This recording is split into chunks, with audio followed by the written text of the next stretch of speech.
Oke, baik.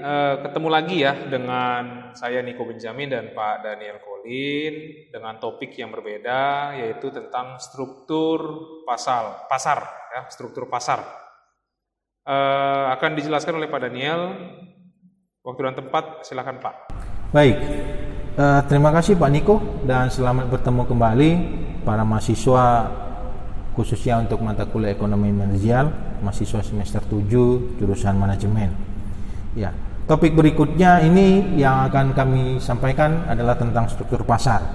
Ya, topik atau bagian yang menjadi pembahasannya adalah bahwa struktur pasar itu terbagi atas dua secara garis besarnya, yaitu pasar yang sempurna dan pasar yang tidak sempurna, atau perfect market dan imperfect market.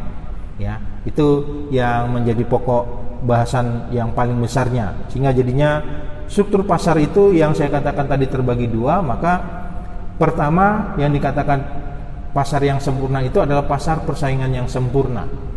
Ya, jadi hanya ada satu pasar yang sempurna, yaitu pasar persaingan yang sempurna. Ya. Dan sisanya apa? Sisanya adalah pasar yang tidak sempurna. Salah satunya yang mungkin saudara sudah kenal ada yang namanya pasar monopoli. Ya. Kemudian ada pasar persaingan monopolistik dan pasar oligopoli. Jadi kalau nanti saudara bisa lihat dalam modul bahwa pasar yang sempurna itu artinya adalah pasar yang tingkat persaingannya sangat tinggi. Sedangkan pasar yang tidak sempurna itu maka persaingan di antara pelaku pasar itu menjadi kurang bersaing. Demikian Pak Niko sebagai pengantarnya. Baik Pak, untuk karakteristik daripada pasar persaingan sempurna Pak, seperti apa Pak? Baik, seperti yang tadi saya sudah jelaskan secara sederhana bahwa pasar persaingan sempurna itu adalah pasar yang sifatnya sempurna. Dengan kata lain tadi adalah pasar yang tingkat persaingannya tinggi. Artinya pemenang di pasar itu tidak mudah ditentukan. Ya, kenapa? Karena masing-masing pelaku pasar itu ya akan bersaing sesuai dengan kemampuan ya atau produk yang dihasilkannya. Sehingga jadinya kalau kita lihat secara karakteristiknya adalah bahwa pasar persaingan sempurna itu terdiri dari banyak penjual dan banyak pembeli. Dalam konteks ini apa yang menjadi keuntungan bagi pembeli? Bahwa banyak pilihan yang bisa dilakukan oleh pembeli. Kemudian pembeli dan penjual itu penerima harga. Nah, ini kalau saudara ingat dalam pertemuan kita sebelumnya, maka ini ada hubungannya kepada konsep equilibrium atau keseimbangan pasar. Inilah yang dimasukkan bahwa pembeli dan penjual itu penerima harga. Ini yang sehingga jadi ini menjadi satu karakteristik yang menunjukkan bahwa persaingan pasar ini dikatakan sebagai persaingan yang sempurna, karena harga itu bukan ditentukan oleh pembeli ataupun ditentukan oleh penjual. Kemudian produk bersifatnya homogen, ya maksudnya sifatnya mirip ya atau sama. Ya. Sumber daya dengan mobilitas yang sempurna, ya sumber daya maksudnya faktor-faktor produksi itu ya mudah untuk berpindah, ya. Kemudian pelaku ekonomi mempunyai pengetahuan dan informasi yang sempurna. Itu yang saya katakan tadi bahwa konsumen itu atau pembeli itu ya bisa atau mudah dan gampang untuk mencari informasi dan mendapatkan kesempatan untuk melihat ya produk-produk dari ya perusahaan-perusahaan yang lain. Nah, contohnya adalah pasar modal atau pasar saham. Ini kan secara produk sama, homogen, yaitu yang diperdagangkan itu adalah saham. Sehingga bagaimana penentuan harganya? Ya, penentuan harganya ditentukan oleh permintaan dan penawaran yang ada di pasar modal atau pasar saham tersebut. Ya, begitu Pak Niko secara awalnya. Baik Pak, untuk konsepnya sendiri Pak, bagaimana? Nah, secara konsep pasar persaingan sempurna ini tadi, pertama tadi saya sudah jelaskan atau kami sudah jelaskan bahwa harga itu ditentukan dari interaksi antara permintaan dan penawaran atau yang saya sebutkan sebagai konsep equilibrium atau keseimbangan.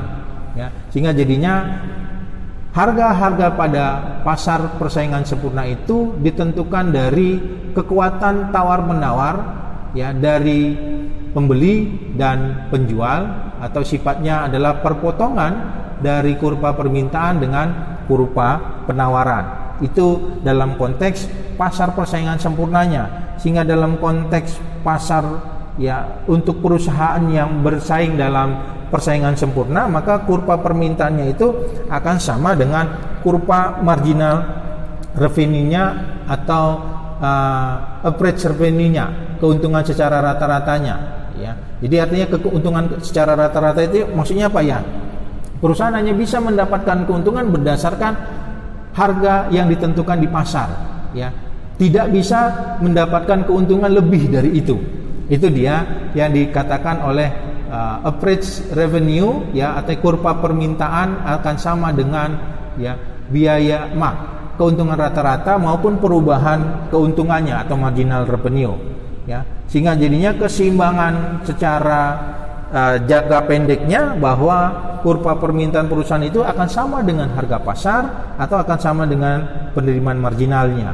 Sedangkan kurva penawarannya itu akan sama dengan biaya atau kurva biaya marginalnya. Sehingga kalau biaya marginalnya lebih besar dari biaya variabel secara rata-ratanya, maka perusahaan itu masih bisa mendapatkan keuntungan ya. Nah, secara grafik saudara nanti bisa lihat bagaimana hubungannya dalam keseimbangan jangka pendek ya, yang saudara bisa lihat dari sisi ya grafik antara perpotongan grafik marginal cost dengan average ya total cost dengan ya garis marginal revenue atau harga tadi ya. Nah, untuk keseimbangan jangka panjangnya, maka output itu ditentukan oleh harga sama dengan biaya marginal sama dengan biaya rata-rata ya. Di mana output yang sama artinya untuk jangka pendeknya tadi, untuk yang sama pada jangka panjang, maka biaya secara rata-rata ya itu sama dengan biaya marginal sama dengan harga, di mana keuntungan secara ekonominya itu adalah nol atau normal. Itu yang saya katakan tadi di bagian sebelumnya, bahwa dalam persaingan sempurna ya perusahaan itu tidak mudah untuk mendapatkan keuntungan yang lebih dari harga pasar. Karena kalau sudah perusahaan ingin mendapatkan keuntungan lebih dari harga pasar, maka akan ada resiko atau dampak yang didapatkan oleh perusahaan. Maksudnya bagaimana? Kalau dia menaikkan harga, maka pastinya konsumen akan berpindah ke pesaingnya ya, karena sekali lagi ini pasar persaingan yang sempurna. Kalau dia lebih rendah dari harga pasar, jelas dia akan rugi ya. Nah, jadi di satu sisi dia bisa mencoba untuk mendapatkan keuntungan dengan menaikkan harga, tapi resikonya itu tidak akan bisa berlangsung lama karena konsumen akan berpindah kepada pesaing dari perusahaan tersebut ya. Satu lagi saya mau tambahkan bahwa dalam karakteristik dari pasar persaingan sempurna ini adalah bahwa pelaku pasar ya atau perusahaan itu ya bebas untuk masuk dan keluar pasar. Itu salah satunya ya. Jadi artinya bebas ya selama dia bisa menghasilkan barang dan dia bisa mengikuti persaingan, ya dia bisa masuk ke dalam pasar ya. Dan kalau dia sudah tidak sanggup, dia bisa keluar dari pasar ya. Nah, secara jangka panjang untuk analisis secara grafiknya saudara akan bisa lihat ya di dalam modul, yaitu bahwa ada perpotongan antara long run marginal cost dengan long run average cost pada garis lurus yang menggambarkan harga sama dengan biaya keuntungan berubah atau marginal revenue.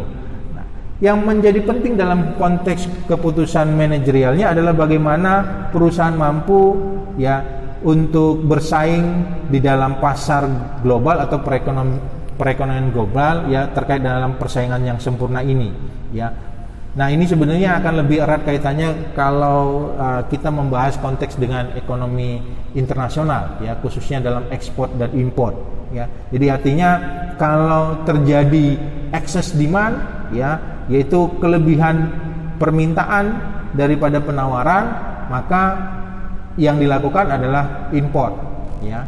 Artinya itu untuk menutupi agar keseimbangan harganya atau harga keseimbangannya itu tetap normal. Sedangkan kalau kelebihan penawaran atau excess supply, maka yang akan dilakukan adalah ekspor. Ya, jadi kalau kelebihan permintaan itu mengakibatkan harganya lebih rendah, ya, tapi dengan adanya import maka mendorong akan harganya naik. Di satu sisi kalau kelebihan penawaran, ya, maka harga itu akan, dengan adanya ekspor maka harga itu akan terdorong untuk menjadi lebih murah, ya. Nah, konteks dalam persaingan global itu akan berhubungan kepada kurs, ya. Karena memang kalau kita import kan hubungannya kepada nilai tukar rupiah, ya. Kalau maksudnya kepada contoh negara kita, kalau kita import kebetulan kurs rupiah kita melemah, maka harga impor itu menjadi lebih mahal, ya. Tapi di sisi yang lain, karena kurs kita itu lebih rendah atau melemah dibandingkan mata uang asing, jadi kalau ekspor maka nilai barang kita atau produksi kita itu menjadi lebih murah. Nah, hubungannya kepada permintaan, maka kalau harga murah, bagaimana permintaannya? Akan semakin banyak, otomatis akan mendorong ekspor menjadi lebih banyak, ya. Di sana hubungan kaitannya, depresiasi mata uang domestik, kemudian apresiasi mata uang domestik. Nah, saya pikir itu Pak Niko untuk pasar persaingan sempurnanya. Baik Pak, untuk yang monopoli sekarang Pak, pasar monopoli, karakteristiknya dan konsep analisanya seperti apa Pak? Seperti di awal tadi saya sebutkan bahwa struktur pasar itu terbagi atas dua, ya, yaitu pasar yang sempurna dan pasar yang tidak sempurna. Maka pasar monopoli ini adalah salah satu pasar yang tidak sempurna, ya. Nah, karakteristiknya yang paling jelas kita lihat adalah bahwa hanya ada satu pelaku pasar atau penjual dengan banyak pembeli. Nah, kalau demikian, maka kita bisa analisis bahwa untuk memasuki pasar monopoli ini tidak mudah, karena pelaku pasar yang sudah memonopoli akan membuat hambatan-hambatan atau barrier kepada pelaku usaha yang lain untuk masuk ke pasar. Tujuannya apa? Tujuan supaya jangan sampai keuntungannya tergerus oleh adanya pesaing yang bertambah, ya. Kemudian tidak ada substitusi produk, ya. Ini salah satu upaya pelaku pasar untuk, ya, menguasai pasar tersebut, sehingga jadinya konsumen tidak bisa beralih kepada pelaku pasar yang lain, ya. Sumber monopoli sendiri itu berkaitan dengan mobilitasnya dan hambatan, misalnya terkait pengendalian input penting untuk suatu produk. Itu yang saya sebutkan tadi soal adanya hambatan atau penghalang untuk masuk pasar. Kemudian paten dan hak cipta, ini sifatnya wajar, ya. Kalau seseorang punya paten atau hak cipta, itu kan pastinya produk yang dihasilkannya akan lebih dikuasai oleh sendiri, ya. Sebagai contoh, kalau produk dari luar negeri itu kan adalah Apple, ya, atau iPhone, ya. Dia kan punya keunikan sendiri, maka dengan otomatis dia akan menguasai pasar untuk, ya, keunikan dari produk yang dimiliki. Skala ekonomi, ya, artinya konteksnya tadi bahwa produksi yang bisa massal dan biaya yang lebih murah pasti membuat harganya menjadi lebih murah, maka dia pastinya bisa menguasai pasar, ya. Dan yang terakhir, waralaba dari pemerintah, ya. Dalam contoh ini adalah seperti kantor pos, ya, bagaimana dia melakukan jasa pengiriman. Tapi kalau kita lihat sekarang ini juga kantor pos tidak bisa lagi memonopoli, kan? Karena sudah banyak perusahaan-perusahaan atau jasa pengiriman yang sifatnya swasta, yang juga bisa menjangkau, ya, banyak daerah. Kalau beberapa tahun yang lalu, ya, pos, ya, sebagai perusahaan dari milik pemerintah yang memberikan layanan pengiriman. Bagaimana kita melihat analisis selanjutnya konteks keseimbangannya? Untuk jangka panjang, maka kurva permintaan perusahaan itu sama dengan kurva permintaan pasar, ya. Yang artinya bahwa perusahaan menghasilkan output di mana penerimaan marginalnya sama dengan biaya marginalnya. Jadi perubahan biaya marginal akan sama dengan perubahan keuntungan yang akan diperoleh oleh perusahaan tersebut, ya. Inilah kenapa jadinya perusahaannya, pelaku perusahaan dalam konteks yang demikian bisa dikatakan sebagai monopoli, ya. Dari grafik saudara nanti bisa lihat bagaimana, ya, yang dikatakan keuntungannya itu adalah marginal revenue-nya sama dengan marginal cost, yaitu perpotongan ya antara kurva marginal cost pada marginal revenue pada titik E ya. Nah, kalau secara jangka panjang di mana situasinya adalah sama ya, bahwa perubahan biaya akan sama dengan keuntungan yang diperoleh, yaitu long run marginal cost sama dengan marginal revenue-nya ya, dan long run average cost sama dengan long run marginal cost-nya. Nah, yang menjadi penting tambahan dalam konteks kita membahas struktur pasar dari monopoli ini adalah bahwa kalau perusahaan secara monopoli ini mau tetap eksis atau mau tetap diminati oleh konsumen, maka dia akan selalu mengeluarkan biaya sosialnya ya. Biaya sosialnya ini terkait apa ya? Terkait upaya-upaya untuk ya menarik image ya, mengembangkan image kalau perusahaan itu tetap memberikan sebagian keuntungannya kepada lingkungan ya.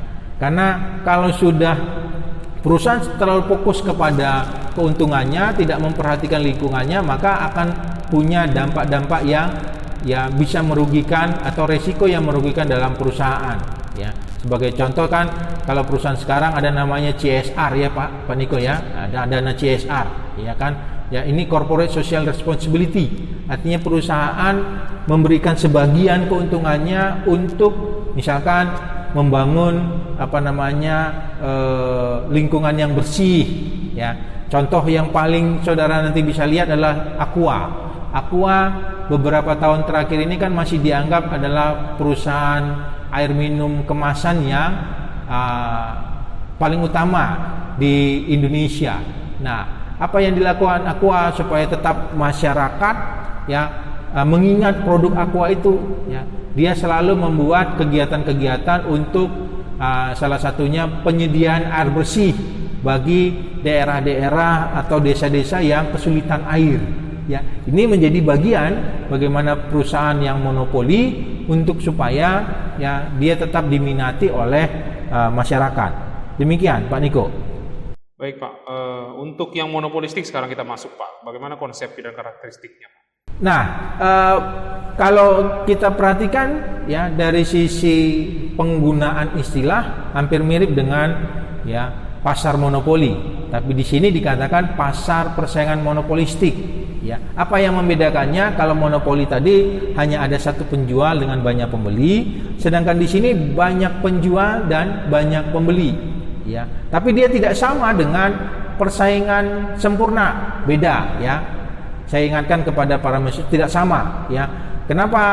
Apa yang menjadi perbedaannya? Perbedaannya adalah di karakteristik kedua, yaitu produknya terdiferensiasi ya. Kalau tadi di pasar persaingan sempurna produknya dikatakan homogen, sejenis atau sama. Sedangkan di pasar persaingan monopolistik ini terdiferensiasi. Maksudnya apa? Maksudnya antara satu produk dari satu perusahaan dengan produk lain dari perusahaan lain itu sebetulnya bentuknya sama, tapi ada sedikit kemiripan-kemiripan ya. Jadi sekali lagi saya mencontohkan terkait dengan handphone ya. Antara produk yang saya ambil dua contoh produk yang cukup menguasai pasar, yaitu handphone merek Samsung dengan iPhone-nya dari Amerika ya. Jadi kalau kita lihat kan sebetulnya produknya sama-sama handphone yang sifatnya touchscreen yang bisa menggunakan internet dan yang lain-lain, tapi ada sedikit yang menjadi perbedaannya, diferensiasinya ya. Kalau iPhone dia menggunakan aplikasinya sendiri yang namanya iOS ya Pak Nek. Iya. Nah, sedangkan Samsung dia menggunakan Android ya. Tapi dari sisi secara umum ya kemampuan produknya ya sama. Kemudian sumber daya dengan mobilitas yang sempurna ya. Dan contohnya adalah outlet atau toko-toko untuk makanan cepat saji ya. Jadi kalau di Medan ya maaf ya saya harus ceritakan di Medan karena di tebing mungkin contohnya nggak terlalu banyak ya. Kalau di Medan itu kan makanan cepat saji itu ada KFC, ada Burger King, kemudian ada McD, ada Texas, ya banyak macamnya, ya. Jadi kalau kita lihat secara sumber dayanya kan, kalau konteks bahan bakunya sama, ayam juga kan, daging ayam. Tetapi masing-masing punya ya keunikan atau perbedaan dari produk-produknya. Ya, kalau KFC mengandalkan ayamnya, kalau Burger King dia mengandalkan burgernya, tapi ayam juga sumbernya kan gitu kan. McDonald ya ayam sama burger dia gabungkan. Ya, nah ini ya menjadi karakteristiknya untuk memudahkan bagi saudara. Nah, banyak penjual dari produk-produk yang terdiferensiasi ini membuat kekuatan monopolinya menjadi terbatas. Ya, jadi tidak ada satu perusahaan yang jadinya bisa menguasai pasar. Ya. Sehingga kurva permintaan itu dengan kemiringan negatif, artinya tidak seperti biasanya, ya.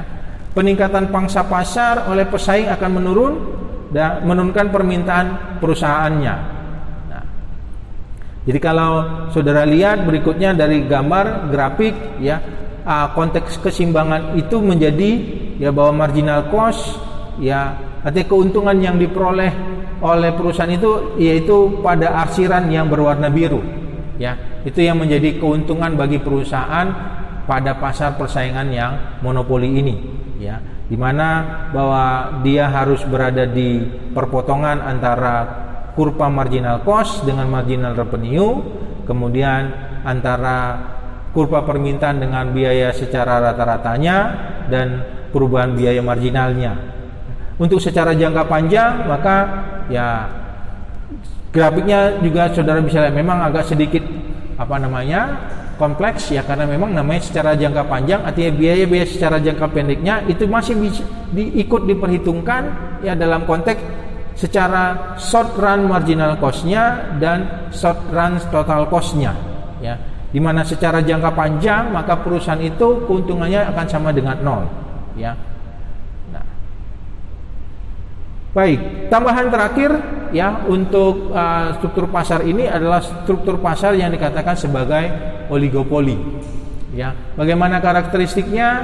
Karakteristiknya yang paling sederhana adalah atau paling nyata kalau kita lihat itu adalah sedikit penjual dan banyak pembeli. Ya, kemudian produknya bisa homogen atau terdiferensiasi. Ada hambatan dalam mobilitas sumber daya. Artinya sumber daya itu tidak mudah untuk berpindah. Ya, sebagai contoh adalah perusahaan-perusahaan otomotif. Ya, saudara bisa lihat sendiri ya bahwa penjualnya itu kan tidak banyak. Secara dunia kan juga tidak banyak. Ya, yang paling terkenal itu kan kalau untuk sepeda motor ya Honda, Yamaha, Suzuki. Itu yang paling, itu pun buatan Jepang rata-rata kan gitu ya. Nah, selebihnya itu tidak begitu ya dikenal oleh pasar. Ya, memang ada yang namanya kebetulan Pak Niko saya suka nonton balapan MotoGP nih ya, semalam itu yang berada di Spanyol itu ada merek KTM, ada merek Ducati gitu ya. Tapi ini kan tak dikenal, tapi kalau di dunia otomotif balap itu sangat dikenal ya. Baik, itu saja Pak Niko materinya untuk struktur pasar ini. Baik, terima kasih Pak Daniel untuk waktunya, untuk penjelasannya. Terima kasih untuk rekan-rekan mahasiswa, tetap dipelajari, dipahami, materi juga akan di-share. Selamat pagi, salam sehat. Selamat pagi.